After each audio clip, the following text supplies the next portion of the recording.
al podcast que te enseña a vivir de tu pasión, es decir, vivir de la fotografía, donde semana tras semana encontrarás todo lo que necesitas saber sobre el mundo de la fotografía como negocio, una parte de marketing, de posicionamiento online, un largo etcétera. Yo soy Teseo Ruiz y conmigo y contigo tenemos a Johnny Gómez.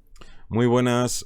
El tema de hoy, bueno, pues es el típico tema que todo el mundo quiere destacar, o que antiguamente yo creo que se ha ido poco a poco cambiando, el tema de cuántos megapíxeles tiene mi cámara, que al principio era como súper importante hace años, que las marcas tiraban de eso de forma muy exagerada. Bueno, vamos a hablar de cuántos megapíxeles necesitamos o a nivel profesional, y para ello también vamos a desgranar los diferentes puntos o posibilidades de entender para qué sirve realmente los megapíxeles, por qué necesito X para imprimir en este tamaño, hacerlo otro. Entonces, bueno, hoy vamos a hablar extensamente sobre ello. Pero antes que ya me estaba metiendo casi en el tema, vamos a hablar del call to action. Johnny, cuéntanos. Pues esta vez vamos a hablar de otro apartado que tenemos dentro de la academia, que son las consultorías, donde vas a poder contratar una consultoría con nosotros, en la que tenemos 3 modelos diferentes dependiendo de tus necesidades. Y bueno, pues al final esto te sirve para evitar errores, porque muchas veces, claro, empezamos a trabajar, a crear nuestro negocio, o si ya tienes el negocio, empiezas a hacer cosas y de repente llega un momento en el que dices, oye, no crezco más, quiero crecer más, o necesito empezar a crecer porque no tengo clientes o quiero llegar a más clientes. Y entonces, bueno, pues con estas consultorías lo que hacemos es analizar cuál es tu caso, cuáles son tus debilidades, cómo hay que fortalecerlas, qué hay que cambiar en el modus operandi, tanto a nivel técnico, a nivel de marketing, que al final es donde más se suele flaquear. Y bueno, pues es un método perfecto pues para darle un impulso rapidísimo, porque incluso muchas veces ves cosas, lees cosas por ahí y ni siquiera eres capaz de implementarlas bien o saber si eso que estás haciendo está teniendo algún resultado, o si a lo mejor a otros les viene muy bien, pero en tu caso en particular no. Así que para todo esto y para mucho más sirven estas consultorías, que las encuentras en vivirdelafotografía.es/consultorías. Y vamos a empezar ya con el tema, ¿no? Como decía, vamos a destacar estos primeros 4 puntos para los que sirven realmente los megapíxeles. Primer punto clave que todo el mundo sabrá: imprimir a más tamaño. Claro, todo el mundo dice, no, yo es que quiero imprimir, me encantaría imprimir a esos tamaños. Y yo, la primera duda es, aunque vamos a hablar al final del podcast, la referencia de megapíxel al tamaño real, para que veáis si tenéis megapíxeles de sobra a nivel profesional. Pero claro, ¿cuántos y cuántas de los que nos estaréis escuchando habéis impreso realmente en un tamaño mayor a tamaño folio, ¿vale? Al DIN A4. Y porque muchas veces tendemos a pensar eso, oye, me hace falta mayor cantidad porque me han dicho o he leído que bueno, yo en mi cámara tuviera 100 megapíxeles, podría imprimir a un tamaño de toda la pared de una cartelería de tal. Y digo, yo siempre digo lo mismo, ¿vale? Pero ¿qué tamaño estás imprimiendo a día de hoy? ¿Qué tamaño necesitas imprimir a nivel profesional? Porque a lo mejor resulta que tú no imprimes. Eres un profesional, o vas a ser un profesional que vas a dedicarte a algo en concreto. Y como digo, este de los 4 puntos que vamos a destacar ahora, pues no te afecta de forma directa. Entonces, a lo mejor no hay que darle tanta importancia a esa parte de megapíxeles. Claro, luego otro apartado que, no digamos como de beneficios que te da el tener más megapíxeles, es el poder reencuadrar, recortar después de haber hecho la foto. Pues mira, me he dado cuenta, ¿no? Cuando estoy haciendo aquí la selección de fotografías o el revelado, me he dado cuenta que en esta foto puedo hacer un reencuadre en el que la composición me gusta más. Y si tienes, digamos, entre millones de comillas, pocos megapíxeles, no puedes reencuadrar más de X proporción, porque al final pues ahí se empieza a ver un poco, digamos, las costuras de la foto, se empieza a ver no pixelado en ningún momento, porque tendrías que hacer unos recortes de ampliar al 600% prácticamente para que te salgan para que se vean esos megapíxeles. Pero pues oye, al final los megapíxeles, digamos que te marcan el cuánto puedes reencuadrar o no. Pero aquí yo no salgo por otra vía totalmente distinta, es de, oye, si tú en tus fotografías, quitando alguna vez puntual, haces mucho esto, lo que te toca no es comprarte una cámara con más megapíxeles, sino a lo mejor aprender más de técnica fotográfica, o principalmente de composición, porque si no eres capaz de sacar el mejor resultado, digamos, que a la primera y que luego te das cuenta a posteriori cuando estás ¿no? en la postproducción, pues quizás, oye, lo que te conviene más es seguir formándote en composición y no tener que estar comprándote una cámara, que ya no es por el coste de comprarte una cámara, que luego también veremos que hay cámaras con muchos megapíxeles que no son caras.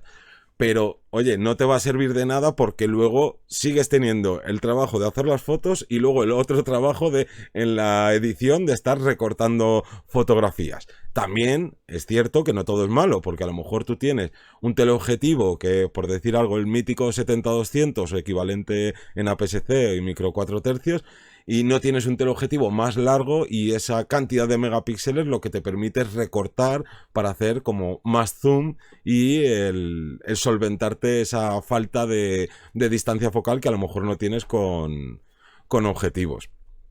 El tercer punto sería, sin entrar en tecnicismos, que cuantos más megapíxeles, los fotocaptores del sensor son más pequeños y por lo tanto captan peor la luz.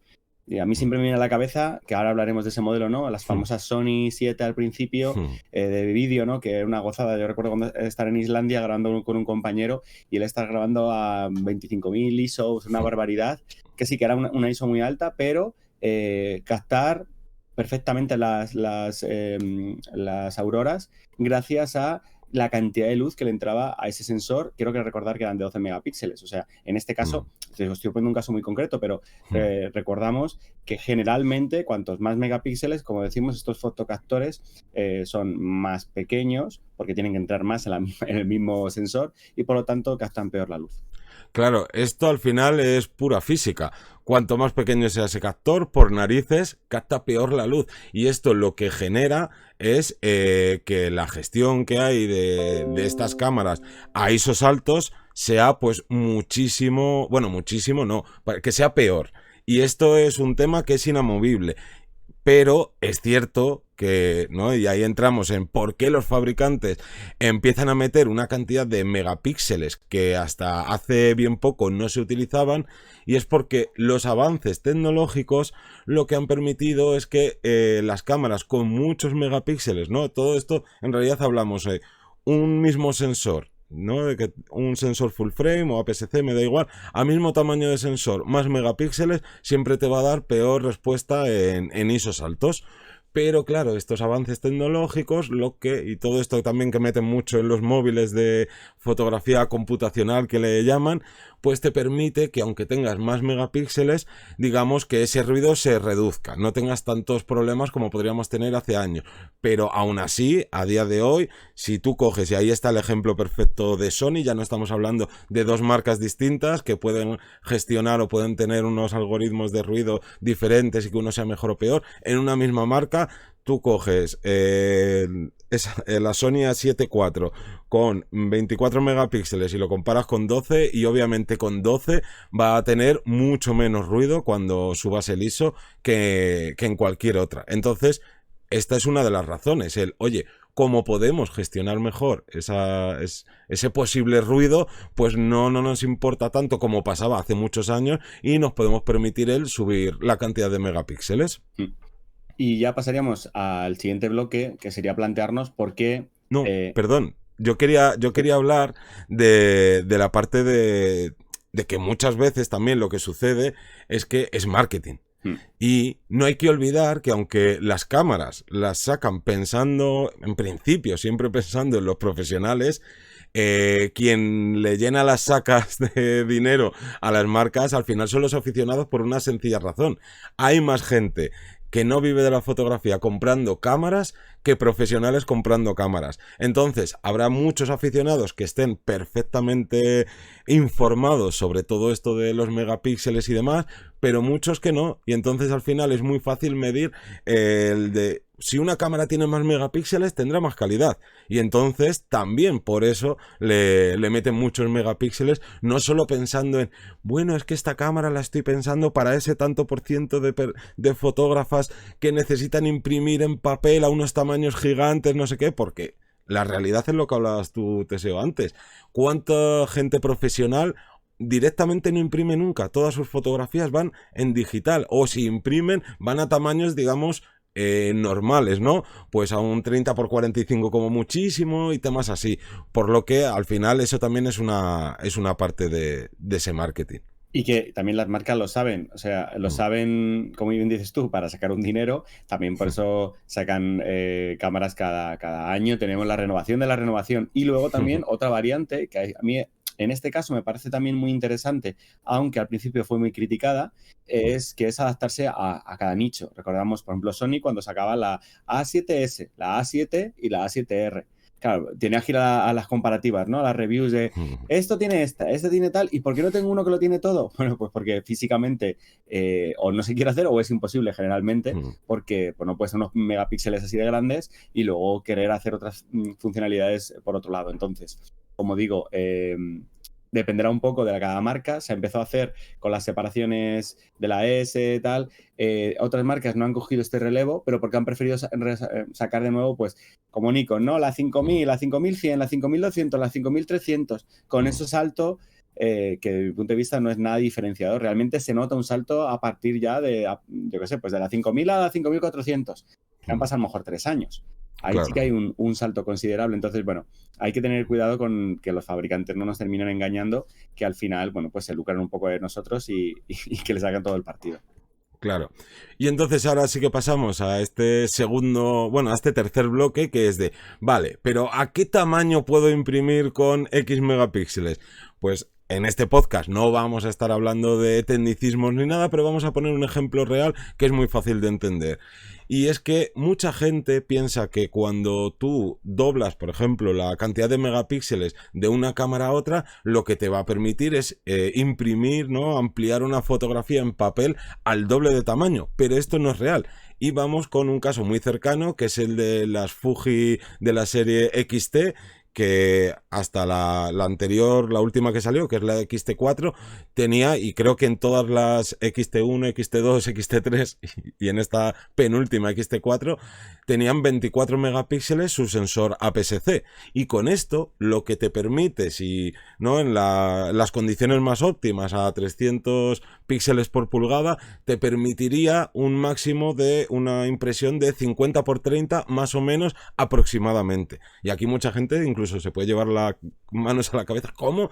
¿Que con 24 megapíxeles solo esto? No, esto es a las condiciones óptimas. Luego tú puedes imprimir a mayor tamaño y claro, normalmente cuando ves una fotografía, vamos a poner a 100 por 50, ¿no? 100 centímetros por 50 centímetros, tú no te puedes pegar a la fotografía para verla al final te alejas. Por lo tanto, esa pérdida de, digamos que de calidad de definición, no la aprecias. Entonces, se puede imprimir a más de este tamaño, pero en las condiciones más óptimas sería 50 por 30. Si los píxeles por pulgada los bajas a 200, que es lo que se hace muchas veces, esto sí que se te multiplica a casi llegar al borde largo a los 100 centímetros. Pero bueno, vamos a quedarnos con 24 megapíxeles, 50 por 30 centímetros. Y ahora que han sacado los de Fuji, la XT5, que han aumentado los megapíxeles de la cámara a 40, que no es el doble, pero es bastante, se acerca bastante al doble,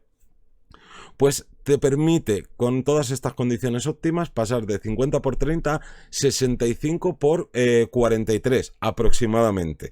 Por tanto, obviamente puedes imprimir a más tamaño, pero esto no es una locura. O sea que esto también hay que tenerlo en cuenta, que muchas veces pensamos en abstracto con, bueno, es que claro, si tiene más megapíxeles voy a poder imprimir mucho más grande. Y es como, bueno, pues la realidad dice que tampoco en las condiciones óptimas, tampoco es un salto aquí increíble. Y esto también pues pasa un poco a la hora de reencuadrar digitalmente. Sí, de hecho, estamos hablando de a nivel papel.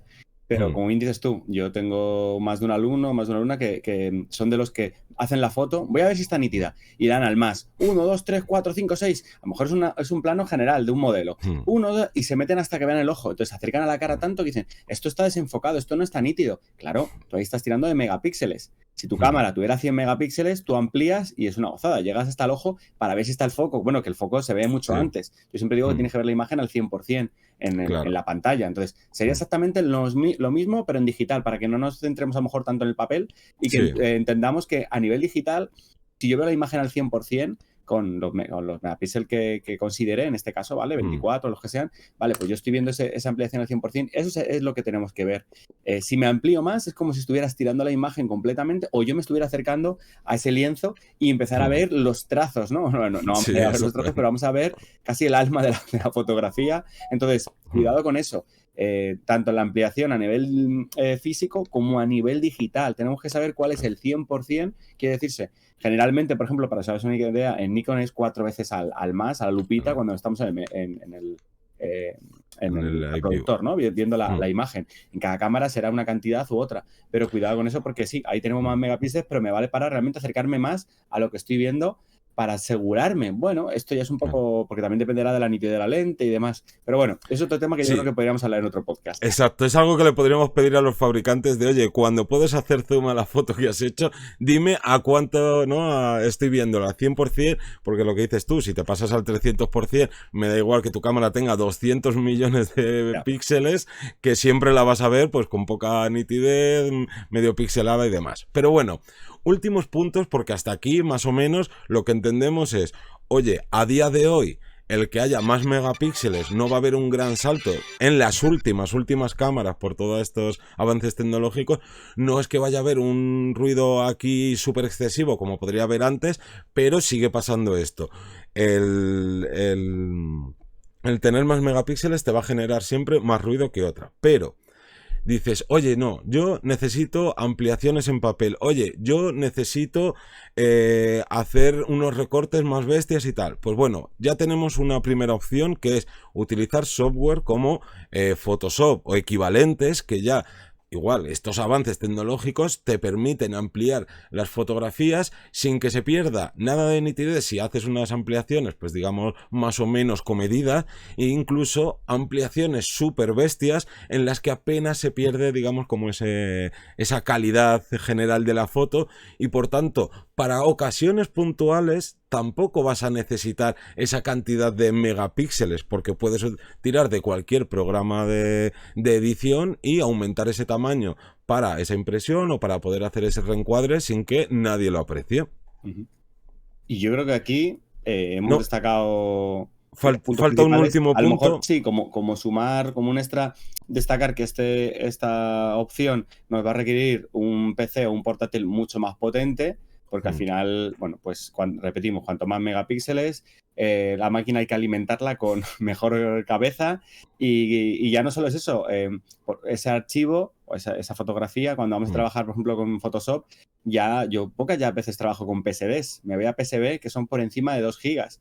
Entonces yo ya soy en archivos que a la hora que me pongo a trabajar las capas, tal, empieza a salir un montón de información también al pesar más. Todo eso tienes que copiarlo. Tenemos que mandarlo al cliente por unos espacios que a lo mejor están más limitados. Solo puedo mandar 1 giga, 2 gigas, solo puedo compartir tal.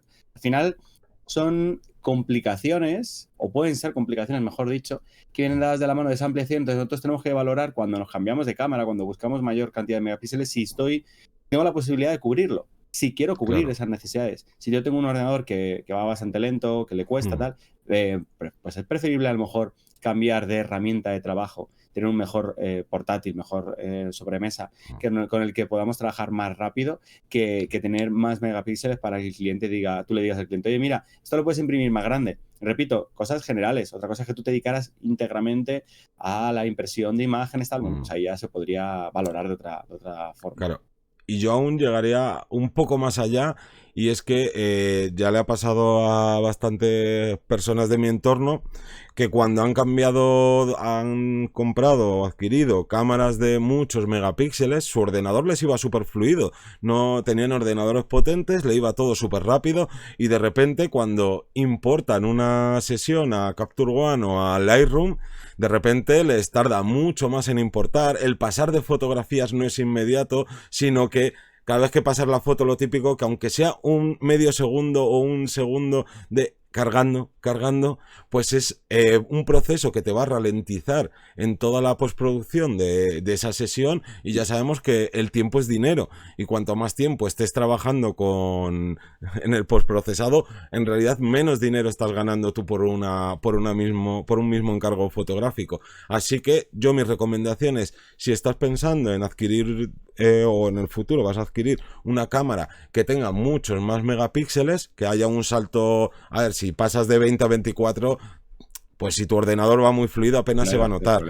Pero lo que sí puedes hacer es, oye, si tienes algún amigo, compañera, lo que sea, que tenga una cámara con esos megapíxeles, oye, ¿me puedes pasar una sesión para probar a ver qué tal va mi ordenador? Y si no tienes a nadie en tu entorno, hay muchas webs que lo que hacen es subirte los RAWs de las cámaras cuando las prueban, y así pues hacer la prueba. Aunque haya solo 5 fotos, voy a ver cuánto tarda en importar 5 fotos de mi cámara actual y cómo se maneja en Capture One, Lightroom, ¿no?, a la hora de catalogación y revelado, y cuánto tardo con estos otros 5 archivos de una cámara que tenga muchos más megapíxeles. Así que con todo esto que te acabamos de contar, ya tienes que tomar tú la decisión, porque esto no es una respuesta de ¿necesitamos más megapíxeles? No rotundo. ¿Necesitamos más megapíxeles? Sí rotundo. Sino que ahora tienes todos los pros, los contras, toda la información. Pues ahora ya te toca decidir cuál es tu situación y qué te conviene mejor, o si vas a comprarte esto, oye, pues también decir, no solo tengo que separar un dinero para la cámara, sino también para mejorar los componentes de mi PC de sobremesa, o si tengo un portátil, si tengo que adquirir uno nuevo. Y creo que un poquito más, ya rematamos. Sí.